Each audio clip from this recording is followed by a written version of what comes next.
Hi, this is the Blockheads Make and Take for the week of September 8th. Today we're going to show two embossing techniques. The first is a rainbow embossing tag using Black Ranger tag. The second is an emboss resist technique. We are using the Gary Berlin anti-static bag. This is great for embossing.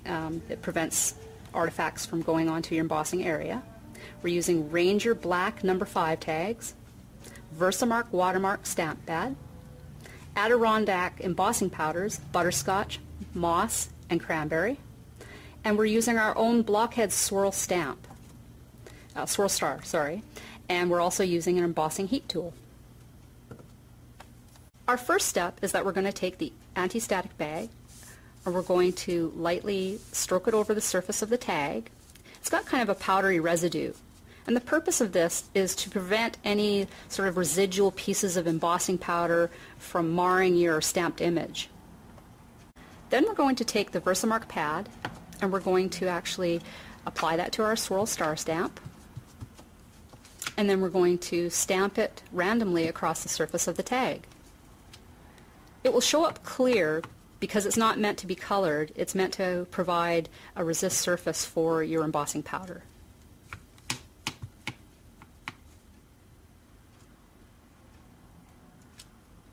So just stamp randomly over the surface several times, create a nice pattern.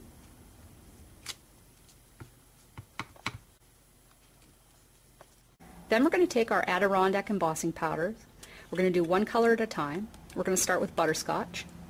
And we're going to tap that over the surface of the tag, over about 1/3 of it, because we don't want to color all the stars the same. And then you can tap off the excess powder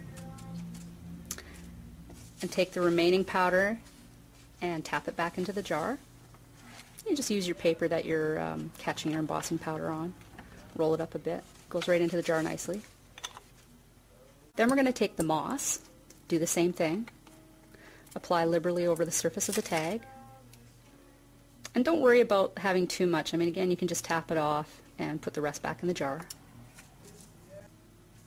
Then we're going to do cranberry. And again, you apply it over a portion of the card. Don't worry about making a mess, of course, because you can just put it right back in the jar. So this is what the tag looks like before you begin embossing. Seems a little bit dull, but as you emboss, it will really punch up the colors. So you're going to go ahead and you're taking your heating tool, and you're going to apply that nice, even heating over the surface. And the embossing powder, when it's ready to be finished with the embossing technique, is going to kind of bubble a little bit first. So then you know it kind of clears up a little bit and bubbles. Gives you a good indication that it's all heated up. It doesn't take very long for this to actually finish, maybe about 20 seconds. And we'll get right in there and have a quick look at that. It just gives this beautiful surface, very nice and bright. And that's the Adirondack embossing powders for our rainbow black tag.